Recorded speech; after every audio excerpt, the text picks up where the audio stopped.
Hello दोस्तों, देवभूमि उत्तराखंड में आप सभी का हार्दिक स्वागत है। आज उत्तराखंड अध्ययन का भाग 11 है। इससे पहले हमने उत्तराखंड अध्ययन के भाग 10 में कुड़िन वंश का इतिहास विस्तार से पढ़ा था। उम्मीद है आप सभी ने वो वीडियो देखी होगी, और यदि आपने वो वीडियो देखी है तो आज जो प्रश्न पूछे जाएंगे आप उनका सवाल बड़ी आसानी से दे पाओगे। दोस्तों, हम यहाँ पर उत्तराखंड का अध्ययन बेसिक से स्टार्ट कर चुके हैं, जो उत्तराखंड पुलिस की तैयारी के लिए सर्वाधिक लाभदायक होंगे। इसके अलावा आप फॉरेस्ट गार्ड, बंदी रक्षक, इन सभी एग्जामों का पैटर्न एक ही है, तो आप उनकी भी तैयारी इसी जो हमारी उत्तराखंड की सीरीज चल रही है इससे कर सकते हैं। मैंने एकदम बेसिक से शुरू किया है। जिन्होंने पहले कभी पढ़ा है उत्तराखंड तो शायद उनके लिए उतना लाभदायक ना हो, लेकिन जिन्होंने कभी नहीं पढ़ा है या फिर जिन्होंने पढ़कर छोड़ दिया है तो उनके रिवीजन के लिए बहुत ही ज़्यादा महत्वपूर्ण सीरीज चलाई जा रही है, और यह बिल्कुल फ्री होगी। यहाँ पर आपको सभी नोट्स फ्री में मिलेंगे। आज उत्तराखंड का अध्ययन जो है उसमें हमारा कुड़िन वंश का इतिहास पढ़ने के बाद हम उससे संबंधित जो महत्वपूर्ण प्रश्न हैं, ठीक है, प्रश्न तो बहुत सारे होते हैं लेकिन महत्वपूर्ण क्या हैं जो एग्जामों में आए हैं या फिर जो वर्तमान समय में आयोग प्रश्न पूछ रहा है वह किस तरह के पूछ रहा है, तो हम इस तरह के प्रश्नों के बारे में देखेंगे, ठीक है। और मैं आपको इस बात की भी गारंटी दे सकता हूँ, कुड़िन वंश से ये मैक्सिमम 20 क्वेश्चन जिसने भी पढ़ लिए तो हो ही नहीं सकता कि कोई सवाल वो कुड़िन वंश के इतिहास से गलत कर दे, ठीक है। तो ध्यानपूर्वक पढ़ना, और ये जो मिनिमम 20 क्वेश्चन आपको पता होने चाहिए, ठीक है। इसके अलावा आप वो जो पार्ट 10 है उसको ज़रूर देखना, और जिसे बेसिक से स्टार्ट करना है, उत्तराखंड का इतिहास समझना है तो एक से ज़रूर देखना। चलिए दोस्तों, ज़्यादा टाइम ना लेते हुए हम सीधे क्वेश्चन पर आते हैं। तो आज का पहला प्रश्न है, निम्न में से किस वंश का संबंध कालसी अभिलेख से है। दोस्तों, कालसी अभिलेख के बारे में आपने सभी ने सुना होगा, ठीक है। तो ये इसका संबंध किस वंश से है, ठीक है। तो ऑप्शन ए है कत्यूरी वंश, बी परमार वंश, ऑप्शन सी है कुषाण वंश, ऑप्शन डी है मौर्य वंश। तो इसका सही उत्तर है मौर्य वंश। अगर आपने हमारा उत्तराखंड का पार्ट 10 देखा है तो यह प्रश्न आसानी से दे सकते थे, ठीक है। वैसे भी ये इतना भी कठिन प्रश्न नहीं था, ठीक। नेक्स्ट प्रश्न है, प्रश्न 2, कालसी शिलालेख में निम्न में से किससे संबंधित है, ठीक है। जो कालसी शिलालेख है वो निम्न में से किससे संबंधित है, मतलब किस राजा से संबंधित है पूछा है। तो यहाँ पर राजा का नाम दिया है पुष्यमित्र सुंग, स्वामी विवेकानंद, महात्मा गांधी, और ऑप्शन डी है सम्राट अशोक। तो आप सभी को पता है कालसी शिलालेख का निर्माण किसने करवाया, सम्राट अशोक ने, ठीक है। सम्राट अशोक ने कराया किसका, कालसी शिलालेख का निर्माण। क्यों कराया, तो जो अशोक है, ठीक है, अशोक के बारे में आप सभी ने सुना होगा, चंद्रगुप्त का पुत्र, ठीक है, जिसने मौर्य वंश की स्थापना की। तो चंद्रगुप्त का पुत्र कौन था, बिंदुसार, और बिंदुसार का पुत्र था अशोक, जिन्होंने एक छत्र शासन स्थापित किया भारत में सबसे पहले, ठीक है। तो अशोक 261 में कलिंग के युद्ध के बाद, ठीक है, जो लाखों हत्याएं होती हैं युद्ध में, जो लाखों मारकाट होती है, उससे बहुत विरक्त हो जाता है, मतलब बहुत दुखी हो जाता है, जिसके बाद वो बौद्ध धर्म स्वीकार कर लेता है और बौद्ध धर्म का प्रचार प्रसार करता है। और जब वह बौद्ध धर्म का प्रचार प्रसार करता है तो वह बौद्ध की शिक्षाओं का अभिलेख खुदवाता है, जगह जगह शिलालेख, उपदेशों के प्रचार करता है। तो ऐसा ही हमारे उत्तराखंड में एक शिलालेख लगवाया, ठीक है, कालसी शिलालेख, जिसमें चिकित्सा से संबंधित बातों का उल्लेख किया गया था, ठीक है। प्रश्न 3, कालसी स्थित अशोककालीन शिलालेख की भाषा है। तो कालसी में जो बातें लिखी हैं, ठीक है, चिकित्सा से जो उपदेश लिखे हैं, ठीक, वो किस भाषा में है। तो यहाँ पे ऑप्शन दिया है Garhwali, option B Prakrit, option C Sanskrit, option D Kumaoni, ठीक है। तो इसका सही उत्तर होगा ऑप्शन बी प्राकृत। दोस्तों, आप सभी को यह है पूरा जो प्रश्न है, ठीक है, ये जो पूरा जो लेख है हमारा, ये आपको पीडीएफ के फॉर्म में मिल जाएगा। तो इसकी टेंशन ना लें, और बहुत साफ प्रिंट में मिलेगा, ऐसे नहीं मिलेगा। तो आप बस अभी हमारे साथ इन प्रश्नों को देखते रहिए और आगे बढ़ते रहिए। प्रश्न 4 है, अशोककालीन शिलालेख राज्य के किस स्थान से मिला है? ठीक है, तो ये देखो यहाँ पर सब कुछ कालसी शिलालेख से है, मतलब आप कहीं ना कहीं से ये समझ में आ रहा होगा कालसी जो अभिलेख है या शिलालेख है वो कितना इम्पोर्टेंट है। ठीक है, अभी तक जितने भी प्रश्न पूछे गए हैं वो इसी से पूछे गए हैं। अगर मैं पहले प्रश्न की बात करूं तो ये 2017 में पूछा गया था, और यहाँ से हर बार प्रश्न आते हैं, मतलब कुलिंद वंश से अगर कोई प्रश्न आता है तो कालसी शिलालेख से आता है। ठीक है, ठीक है, तो ये कहाँ पर है? अशोककालीन शिलालेख कहाँ पर स्थित है? तो ये देहरादून में स्थित है। ठीक है, देहरादून में कालसी नामक जगह है। ठीक, ओके। अंतिम प्रश्न है हमारा,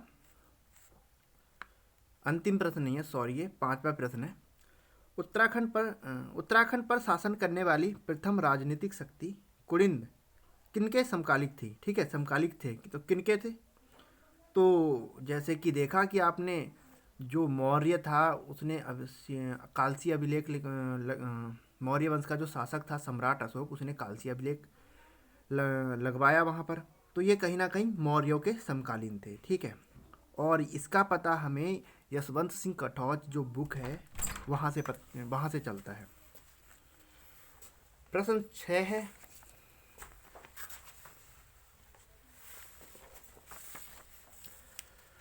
प्रश्न 6 है, कुलिंद वंश के शासकों में सर्वाधिक मुद्रा किस शासक की प्राप्त हुई है? ठीक है, यहाँ पर की है, किस शासक की प्राप्त हुई है?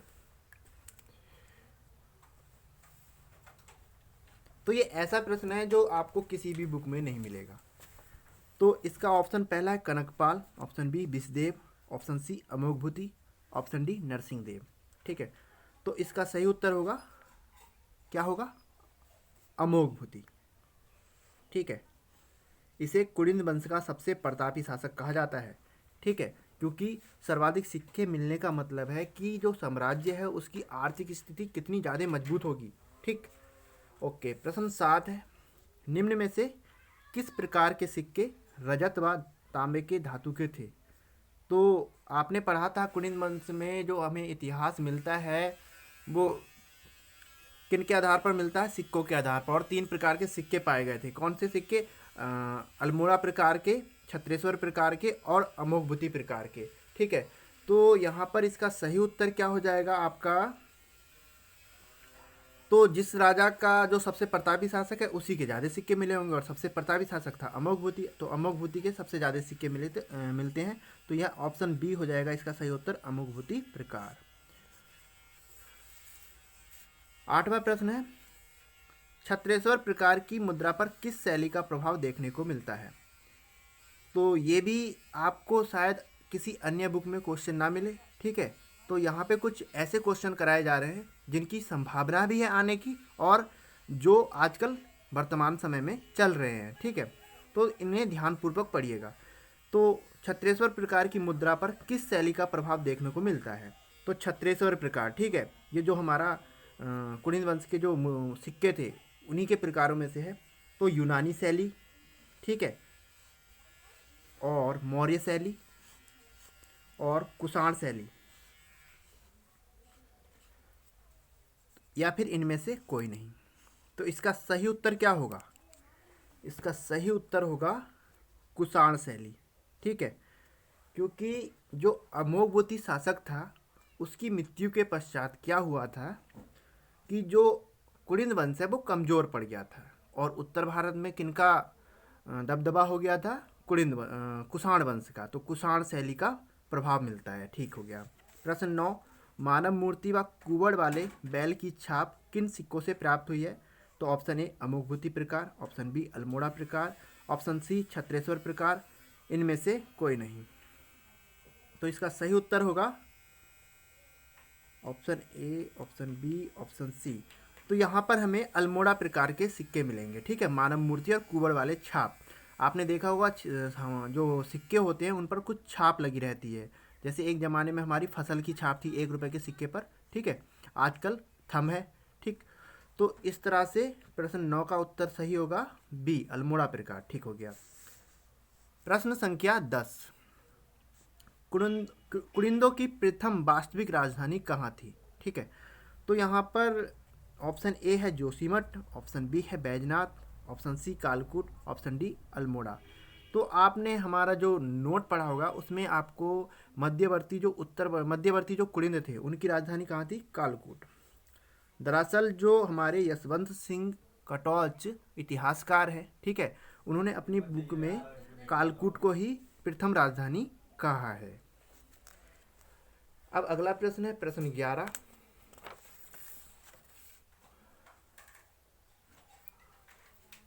उत्तराखंड का पहला राजनीतिक वंश किसे कहा जाता है? तो अभी तो ये क्वेश्चन आसान लगेगा क्योंकि हम अभी क्या पढ़ रहे हैं? कुलिंद वंश के बारे में पढ़ रहे हैं, तो जाहिर सी बात है इसका सही आंसर होगा कुलिंद वंश। लेकिन ये क्वेश्चन तब कठिन हो जाता है जब हम पूरा इतिहास पढ़ लेते हैं, फिर जब ये पूछा जाता है। ठीक है, तो आगे देखे रहिएगा। प्रश्न 12, निम्न में से किस पौराणिक ग्रंथ में कुलिंद शासित राज्य को उत्तर कुरु महाजनपद कहा है? ठीक है, यहाँ ये क्वेश्चन जो है घुमाकर पूछा गया है।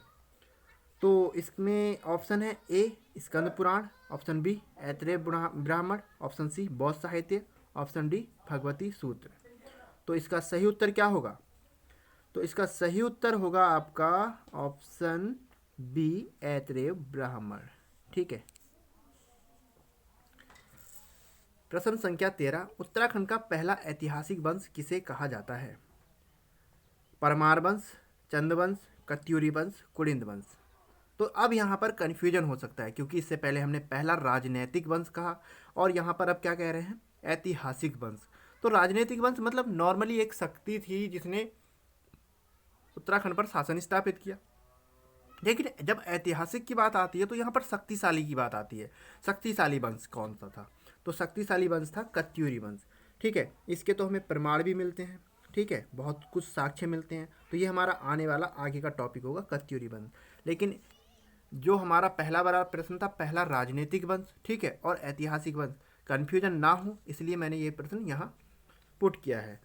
ओके, अगला प्रश्न है प्रश्न 14, अष्टाध्यायी किसकी रचना है? अष्टाध्यायी एक पुस्तक है, ठीक है, तो किसकी रचना है? ऑप्शन ए है Chanakya, option B Panini, option C Sushruta और ऑप्शन डी बाणभट्ट। तो इसका सही उत्तर होगा आपका ऑप्शन बी पाणिनि। ठीक है, प्रश्न संख्या 15, निम्न में से किस साहित्यिक स्रोत से कुलिंदों के बारे में जानकारी नहीं मिलती है? तो option A Mahabharata, option B Ashtadhyayi, option C बौद्ध साहित्य, ऑप्शन डी अभिज्ञान शकुंतलम।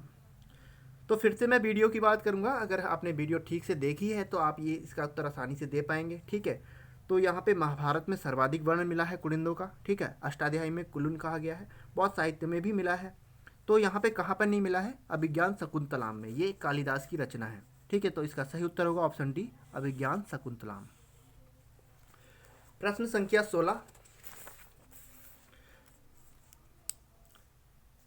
अमोघभूति प्रकार की मुद्राओं में किस शैली का प्रभाव देखने को मिलता है? जैसे हमने छत्रेश्वर प्रकार की पढ़ा था, ठीक उसी तरह यही क्वेश्चन है। ठीक है, यहाँ पे ऑप्शन ए है मथुरा शैली, ऑप्शन बी कुषाण शैली, ऑप्शन सी यूनानी शैली और ऑप्शन डी इनमें से कोई नहीं। तो इसका सही उत्तर क्या होगा?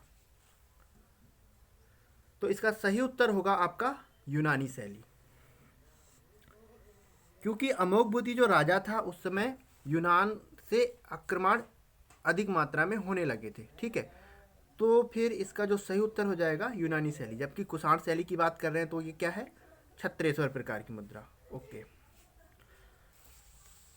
जो अगला प्रश्न है प्रश्न संख्या 17, यहाँ पर सिक्कों की प्राप्त जानकारी के अनुसार कुलिंदों के आराध्य देव किन्हें कहा गया है? तो कुलिंदों के आराध्य देव जो है, ऑप्शन ए भगवान शिव, ऑप्शन बी में हम अगर डाल सकते हैं तो भगवान विष्णु डाल सकते हैं, ऑप्शन सी में इंद्रदेव और ऑप्शन डी में इनमें से कोई नहीं। तो इसका तो आंसर आपको पहले ही मिल गया है। ठीक है, तो ज़्यादा सोचने की ज़रूरत नहीं है। किसका वर्णन मिलता है? तो ये भगवान शिव को इनका आराध्य देव कहा गया है। वैसे भी उत्तराखंड को किसकी भूमि कहा जाता है? भगवान शिव की भूमि कहा जाता है। ठीक है। प्रश्न संख्या 18 है, कुड़िन वंश के अभी तक कितने अभिलेख मिले हैं? तो ऑप्शन ए है 4, option B 5, option C 2, option D 6। तो इसका सही उत्तर है 5। कहाँ कहाँ से? 4 तो भरूच से मिले हैं और एक मथुरा से मिला है। ठीक है, तो ये इंपॉर्टेंट क्वेश्चन है, यहाँ से क्वेश्चन फंसता है। प्रश्न संख्या 19 है, किस अभिलेख से ज्ञात होता है कि कुड़िन राजवंश जो कुड़िन राजवंश है उसके कुछ शासक मौर्यों के अधीन थे? तो ऑप्शन ए है जूनागढ़ अभिलेख, ऑप्शन बी रुम्मनदेही अभिलेख। ठीक है, ये सभी, ये रुम्मनदेही अशोक का अभिलेख है। कालसी अभिलेख और हाथी गुम्फा। देखो ये फिर से आ गया है कालसी अभिलेख। ठीक है, क्योंकि ये बहुत ही ज़्यादा इंपॉर्टेंट है, यहाँ से सर्वाधिक क्वेश्चन पूछे गए हैं, तो कालसी को तो एकदम याद कर लो। ठीक है, तो ये इसका सही उत्तर क्या होगा? कालसी अभिलेख। अब तो इतना ज़्यादा पूछा जाने लगा है तो आप पूछते भी नहीं हैं। और आज का जो हमारा अंतिम प्रश्न है वो है, सिक्कों में अंकित नाम के आधार पर कुड़िन वंश का प्रथम शासक किन्हें माना जाता है? ठीक है, ये ऐसा क्वेश्चन है, शायद ही किसी बुक में आपको मिलेगा। तो देख लीजिए, option A Amoghbhuti, option B Agraraj, option C Vishdev, option D Shivdatt. तो इसका सही उत्तर है ऑप्शन सी विषदेव।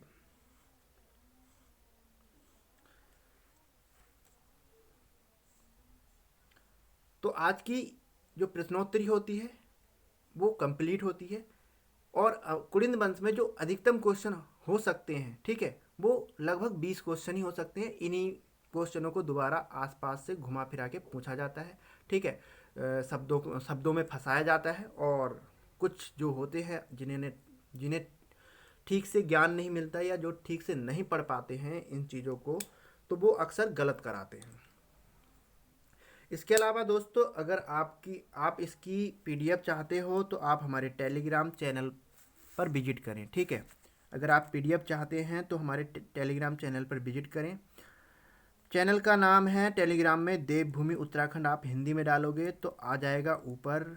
इसके अलावा हमारा फेसबुक पेज है देवभूमि उत्तराखंड के नाम से ही। ठीक है, उसके अलावा हमारी वेबसाइट भी है देवभूमि उत्तराखंड के नाम से ही। सब कुछ देवभूमि उत्तराखंड के नाम से चल रहा है। ठीक है, इसके अलावा हमारा यूट्यूब चैनल है IMI 2021 यूट्यूब चैनल। ठीक है, IMI 2021। यहाँ आपको बेसिक से उत्तराखंड पढ़ाई जा रही है। बहुत ही जल्द हिंदी भी प्रारंभ करने वाले हैं। ठीक, और जो ये वाला आपको पेज है, ठीक है, ये सारे 20 क्वेश्चन जो है टेलीग्राम चैनल पे ठीक ठाक से मिल जाएंगे PDF फॉर्म में। और अगर आपको उत्तराखंड की तैयारी करनी है तो हमारे YouTube चैनल से ज़रूर जुड़ें और चैनल को सब्सक्राइब करें, शेयर करें। धन्यवाद।